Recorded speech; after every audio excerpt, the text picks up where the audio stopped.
Well, hi, good morning. Thanks for joining me in this in this shop. Yes, it's this shop. It's my shop. And hey, do I sound a little agitated? The reason is I looked out the window and for crying out loud, there is snow falling outside. I can't believe it. It's almost the end of April, and I thought there were rules against that kind of thing, even though I'm in Canada. But oh well, I'm down here in my shop, well protected, and no windows to look out, so I'm safe and secure in here. Now, you know, the great thing about jumping hurdles, if you like jumping hurdles, is that there's always another hurdle ahead. So, now I've jumped a huge hurdle with this radio in fixing the IF transformer, or so it certainly appears at this point to be fixed. And that's a hurdle, a big hurdle, I put on the track myself. So I put the hurdle out there, and now I jumped over it. In fact, I kind of clumsily climbed over it slowly, but I am on the other side of that hurdle now. Now what's ahead? I think there's 3 or 4 things ahead. 3 or 4 or 5 things ahead, believe it or not. So, and what are they? Well, one of them is the final tune-up of the radio. That's right in front of me. Another one is I discovered 2 bands not functioning. For some mysterious reason, I've got my fingers thoroughly crossed here in hopes that that problem has just gone away. I doubt it, but we're going to find out shortly.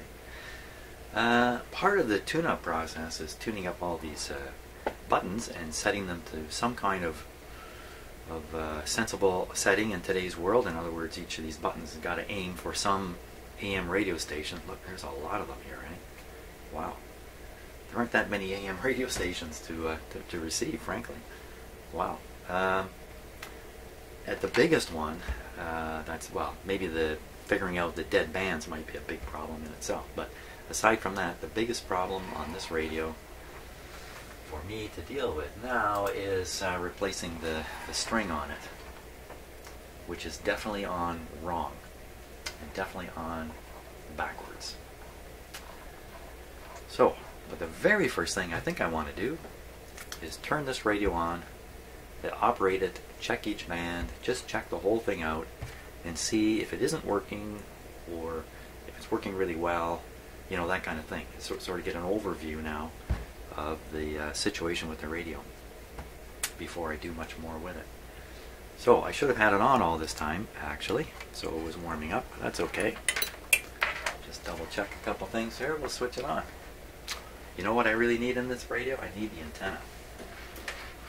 I need the antenna. Hey, how does this thing make noise without this antenna plugged in? I thought without the antenna plugged in, the audio signal is interrupted on its way to the speaker. Maybe not right at the speaker, but what am I going to do with this great big clunky thing here?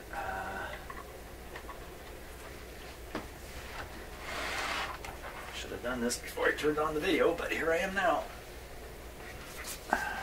Put this guy right back here.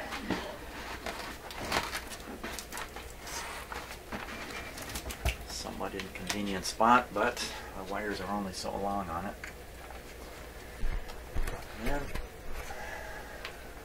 yeah, I thought this, that's strange. I was pretty sure that with that, oh, what am I saying? It's, well, okay. Well, here's another factor in my life that's been pretty tough. Okay, my coffee maker broke down yesterday, and I'm kind of making coffee by hand. I'm behind on coffee consumption, so yeah, it's not this that needs to be plugged in, it's this. And of course it is plugged in. Boy.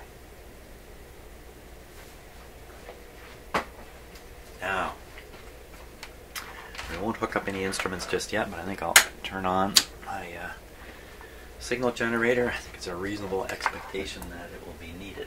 I think we're all set to go here to switch it on. Just make sure I haven't got a short happening up in here. Good. Volume down. Power on. Restricted power first. All is well. I get to sneak a look at the dial light bulb here. I guess you can see it a little bit in the camera too. It verifies the radio's receiving power. There we go. Now what band are we on? We're still on the 31 meter band. Notice no pop.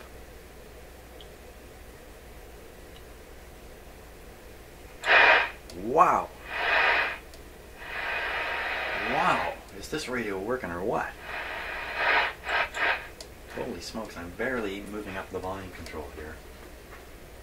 And wow, it's really picked up a lot. Or is that just my imagination? That's probably from putting in the antenna. Guys, compared to yesterday's quick test. Oh, a couple of thumbs up on that. Now, we're still running with just this piece of wire here. But you know what? It's real easy to plug this into an outdoor antenna. So I'm going to do that.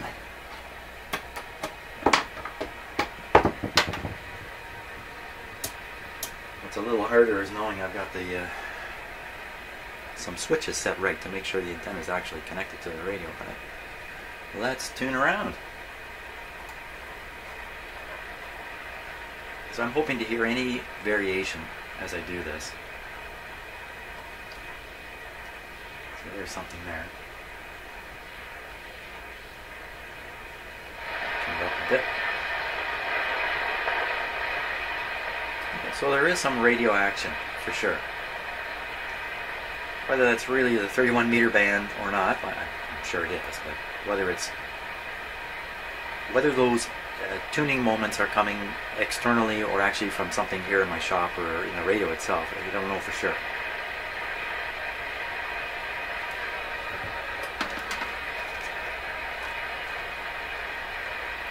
It's not so good.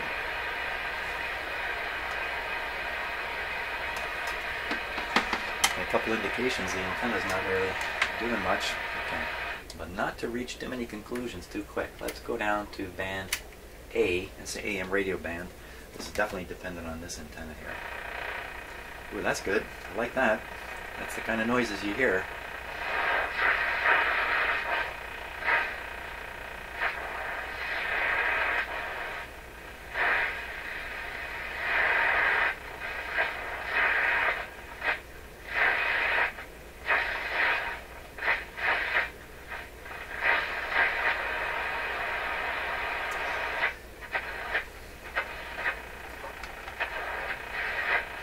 Right up in here is the strongest station in this area. It's a French station up in this range. That's a strange sound there, right? Well, that really sounds like shortwave.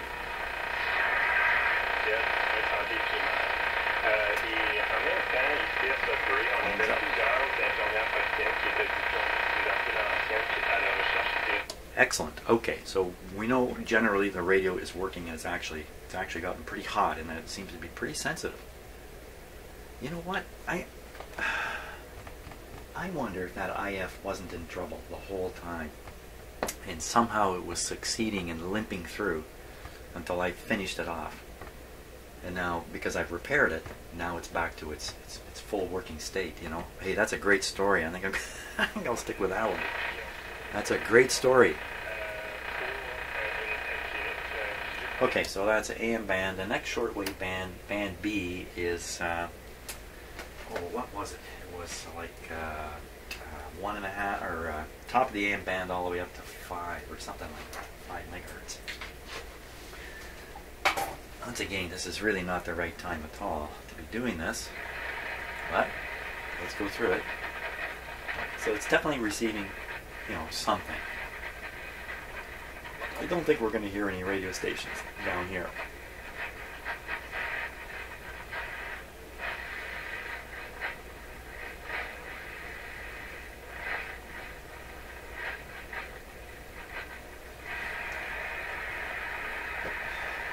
Gee, a thought just crossed my mind here, and I'm not sure if it would be the case, but because the string is on backwards, is it possible that this whole dial is moving in the wrong direction? That the low frequencies are up here and the higher frequencies are down here? I can't imagine that. But we'll find that out pretty soon. I think I would have realized that a long time ago, actually. Okay, so it sure seems like it's working as much as I can tell. Let's go to band. Done 31. Here's one of the silent bands. 25. Hey, I don't think that's so silent. Check it out. Hey, a self-jumping hurdle.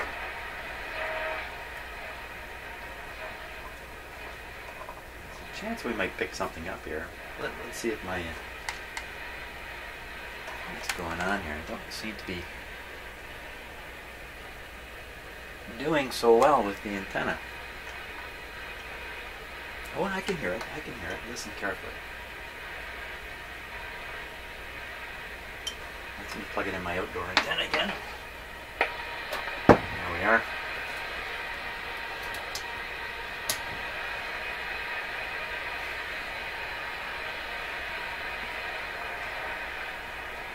Okay, so we're on an outdoor antenna now.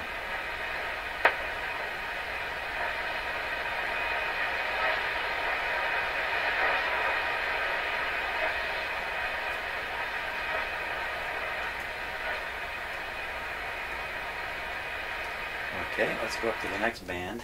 Now, this is the 19 meter band. This one we may pick up some stuff on. I hope so.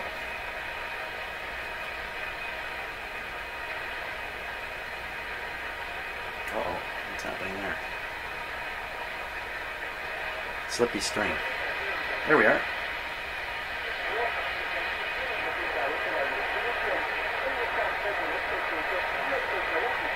Okay, is that from the outdoor antenna? Let's see. Yes.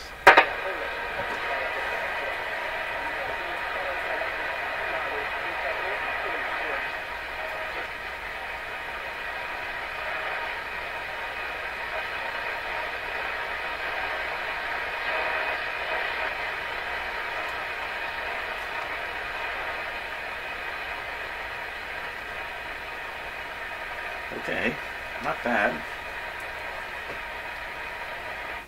Now, is there one more band here?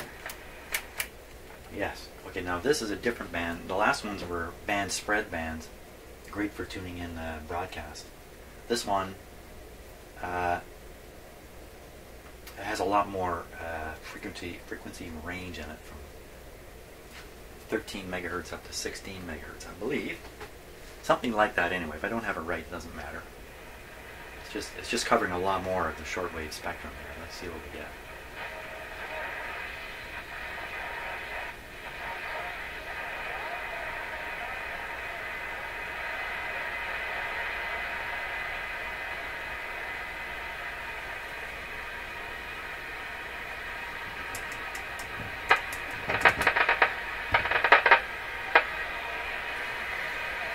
Something there weak, very weak.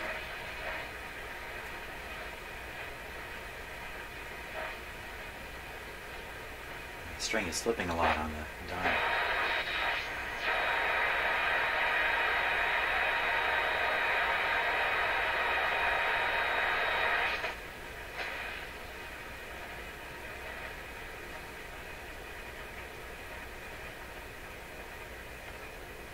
A little quiet up here.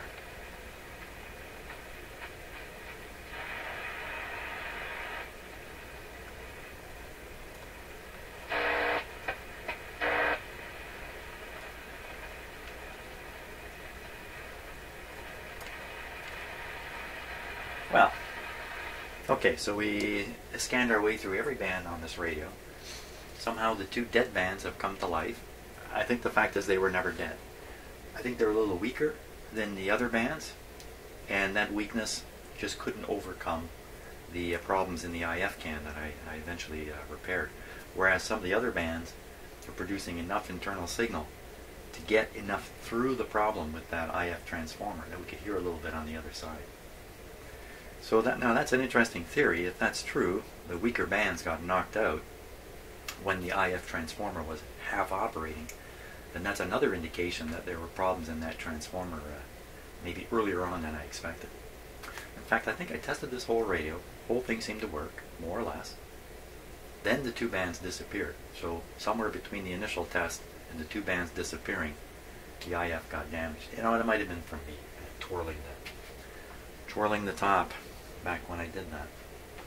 Okay, so that's great. That means there's really no need for me to consider more component replacement in the radio at this point. It certainly seems to be working pretty good, actually. From here, it's a question of tune-up and the string. So what should I do? You know what? I think probably the best thing I should do, and I hate to say this, is the string at this point.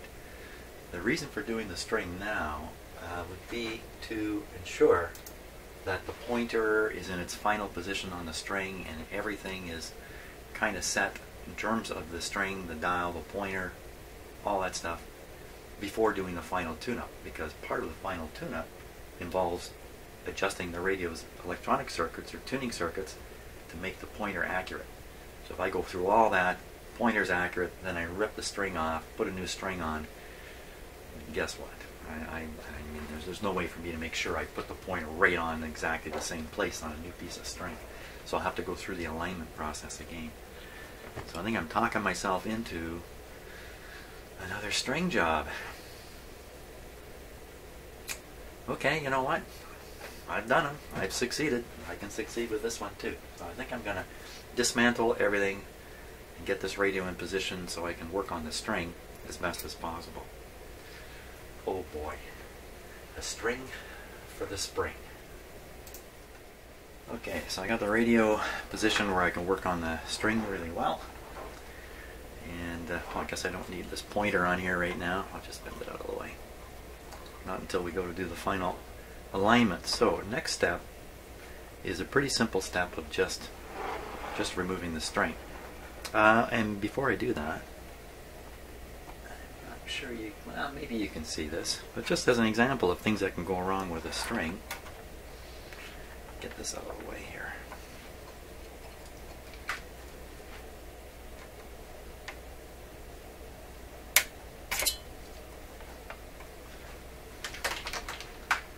Hang on a second.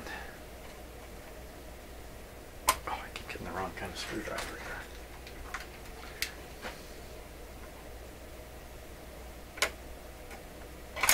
There we go. Just take those out of the way. Can you see the string is doing something funny right here? Not too well. I don't want to move my cameras around too much now, but the string is actually wrapped under itself in here. You know, that's the kind of thing that should not happen. The string should never get caught under itself anywhere, like it is right there. Okay, how do we remove a string? Man, it doesn't get any easier than that. We just cut it. But before I do that,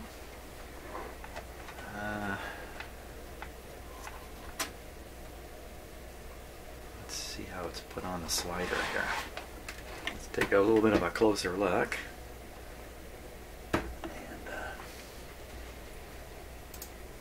just want to see how they've done it before I rip it all out of there.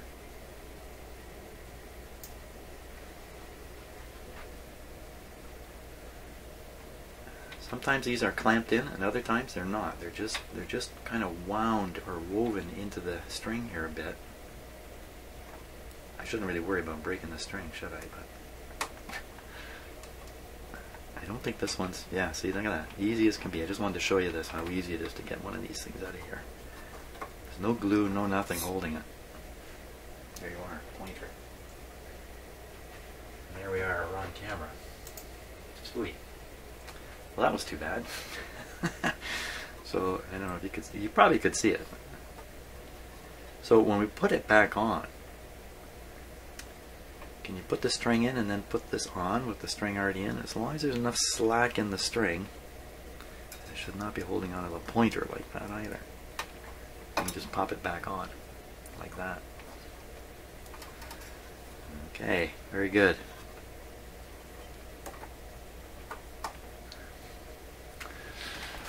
Get my almighty string tool out here.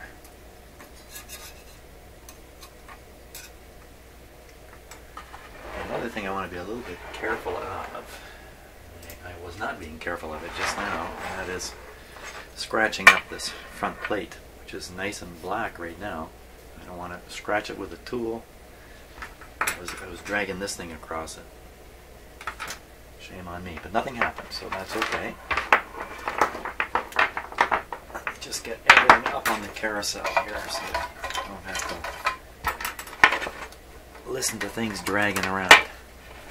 There we are. Excellent. Okay, now the string. Now there is another string in here. There's two strings. There's actually a string right here. Sometimes these are wire. This is just connects the band control to this little wheel here that moves the little wheel in here. That's all this string is doing, and it's okay. So don't cut the wrong string. I'm going to try and take this off in one piece too. So to do that, I need to expose the spring.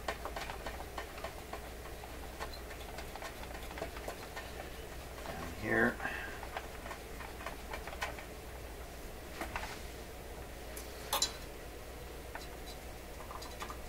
That didn't work.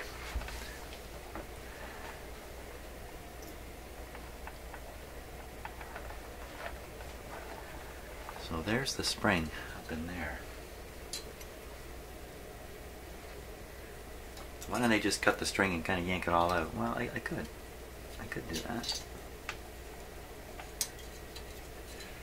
Okay, let's turn this so the string is down at the bottom. How did I miss that? Get at it from here easy enough.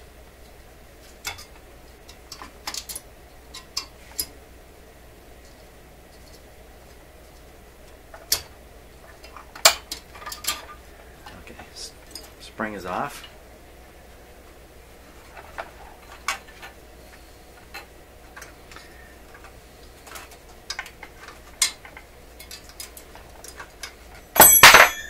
Tool is flying.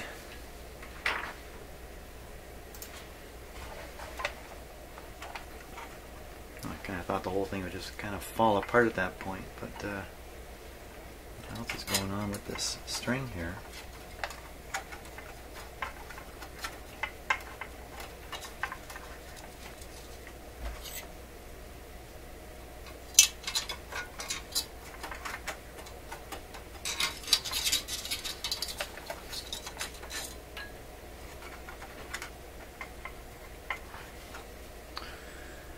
Okay, enough of all that.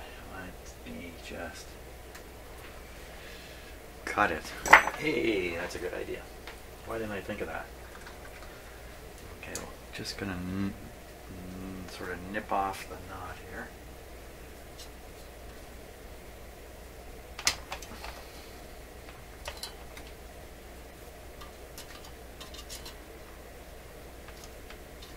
It's been on there a long time. Long time. That's what I think.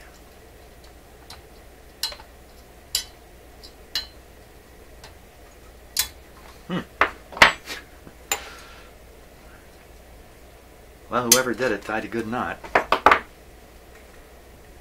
I'm sure what we're seeing here is a radio guy's technique in the 40s to... Wow.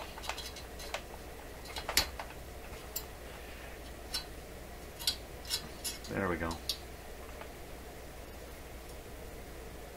There's the overlap right there.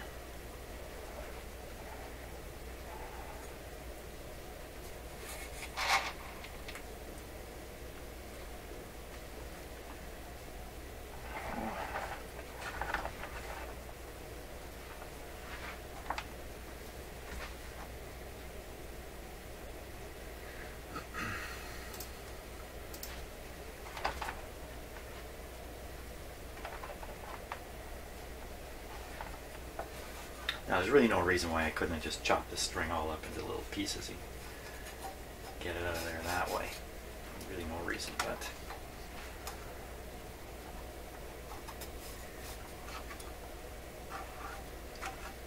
Why is this just still caught in it?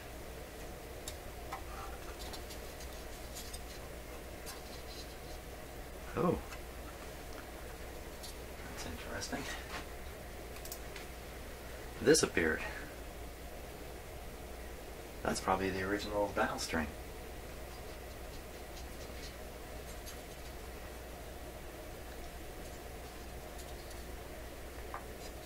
A remnant.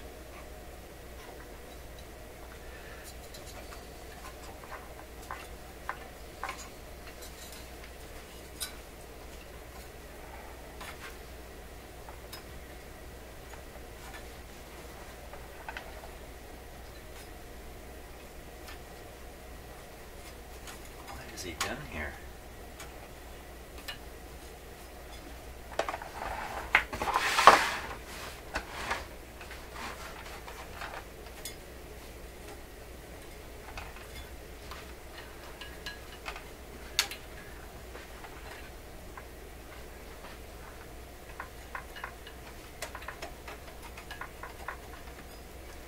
Something kind of weird going on. I don't use turning that anymore.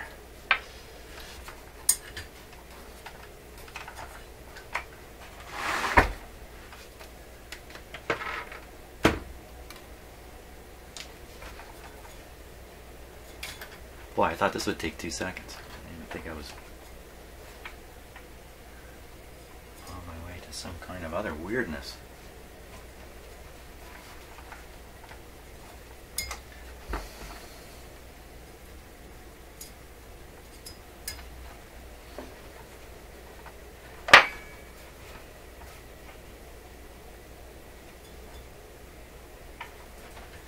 Maybe it's just kind of fused to the wheel.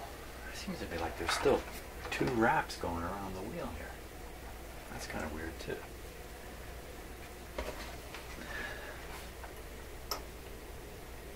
See, if I just gone ahead and cut the string all up in pieces, all the fun I'd be missing.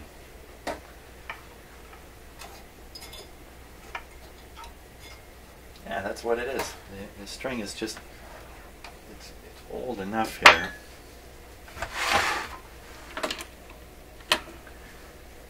It's actually just stuck to the wheel. Not much, just a little bit. Can you hear it coming off?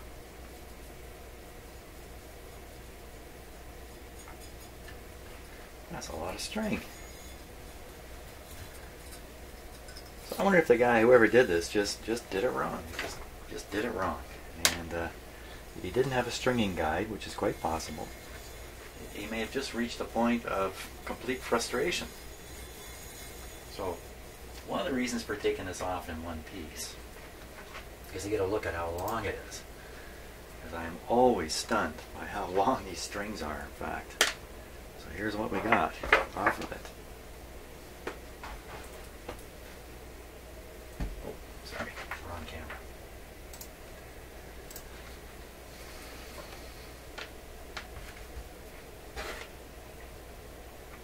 Some stringing diagrams will tell you how long the string needs to be. Look at that. Look at how much string there is. Now, I suspect this went around this wheel once too many times. I'm not sure. Hey, let's look at the diagram. So the diagram here shows, what does it show?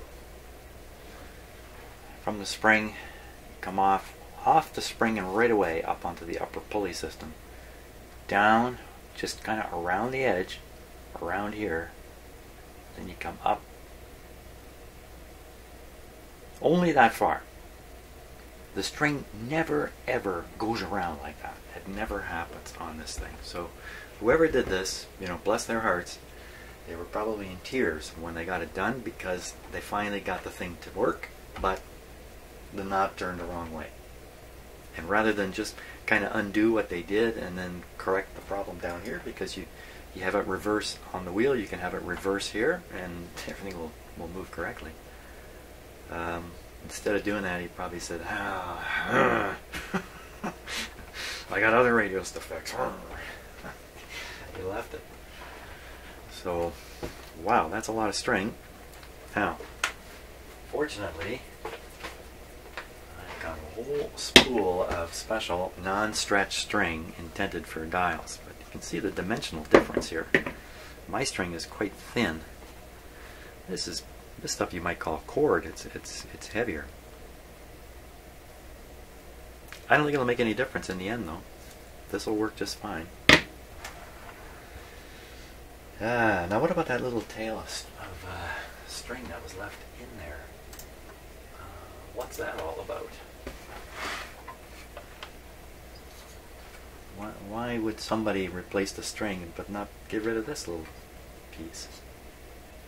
If I can get it down to the front of the radio here. I can't. You know, I think it's just been left on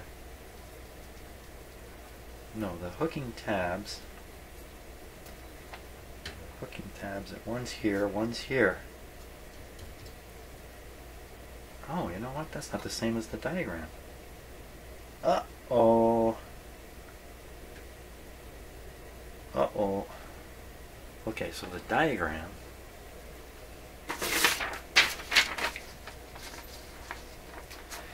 shows two hooking points, and they're on opposite sides of the wheel. One here, one here. When we look here, the hooking points are here and here. Uh-oh. Uh-oh. This matches in every other respect. It may be completely meaningless. Let's see now. The holes, they're popped through the big wheel. There's one here and one there.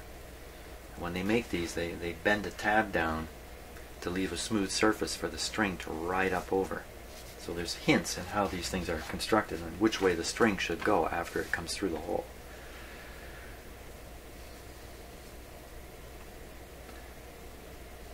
So both of these hooks are downwards like this. Oh, I'm not showing you anything at all. Okay, well let me back. Blah, blah, blah, blah, blah. Okay, just got to back up a little bit. I was busily showing this diagram to the wrong camera, so I'm going to go back over it again. So what I've noticed is the start and stop point here. These punched out tabs for tying off the string or hooking the string right here. They don't match. This wheel does not match this wheel. This wheel has the hooking points here. One facing one way and the other facing the other way. That's entirely different from this, where we have both hooking points facing up. Now, if you've never restrung a radio, if you've never seen this being done before until this video you're watching for the first time, these little things are absolutely paramount in getting the string on right. And if you're partway through putting the string on and you've spent 15 minutes getting it kind of stuck on there, and then you start realizing these things, frustration will go through the roof. And that's really what this is all about. This is all about not going through the roof when you do one of these. I've done the odd radio. It's gone really well. It's been pretty easy. 20 minutes, string is done. I've done other radios hours. Hours, especially if you don't have a stringing diagram. Now here I am with a diagram. It doesn't quite match. But it matches in all other respects. The two pulleys at the top, everything else matches. So how big a deal could that be? Let's see. There's holes popped in here too.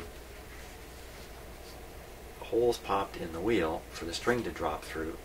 And they have little bent tabs. When they pop the hole, they leave the tab there. And the tab is a very good hint on which way the string goes, because it's going to want to go over the non-sharp edge on the way out from inside the wheel. Come up, non-sharp edge, not the sharp edge. So it goes in the way the tab sort of indicates, if you like. So on this one, up over this way, around, and back in. Never goes around the whole wheel. Not like this string. You know, maybe he started with too much string and tried to use it up. They certainly don't show the string length. Some of these string diagrams will tell you how much string you need, but I would never, you know, I've done it once where I cut it according to the measurement and it came up like ½ an inch too short in the end. It's a whole pile of string wasted, so I never do that. I try to put the string on without cutting it off the reel until the last minute, until I'm really sure about what I'm doing. This string's expensive stuff. I got this from Australia, believe it or not. I went all the way to Australia to get that string. Now, so how much of this diagram can we follow on here? Let's try this. First it says drum shown with gang at maximum capacity. Okay, there's maximum capacity. You know what? There is a tab. Okay, so hey, great news. This string, which was left on here, is showing me there's a hidden tab right here.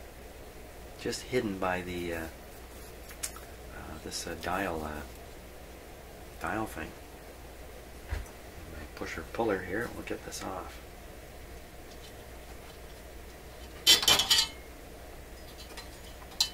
There it is, with the loop knot. So that's the original string. This is the replacement string. Here. It's much thicker. And then here's the one I'm going to use. It's a little thinner than the original. The issue around the string thickness is all about traction. And I guess strength too. No doubt this string is really strong. Even though it's thin. I don't think there's any strength problem.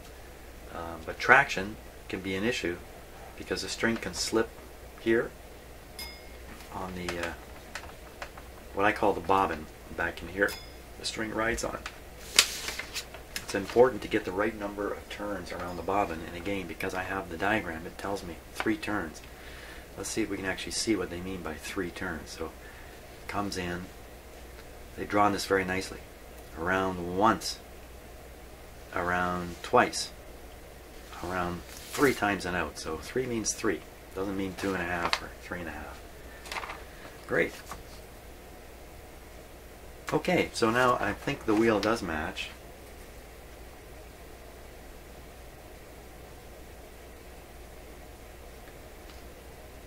Perhaps the last guy doing the stringing couldn't see this, or he didn't see the tap, and maybe the string, the original string, which was broken. I bet you this is the broken edge. Where did it go? He left the broken end of the string. Yeah, you know, it doesn't look cut. It's pretty frayed right on the end there.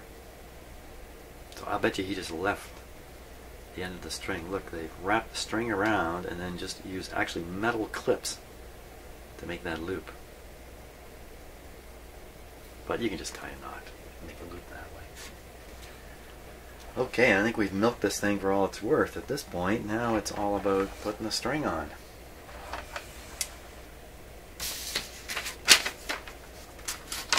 But I think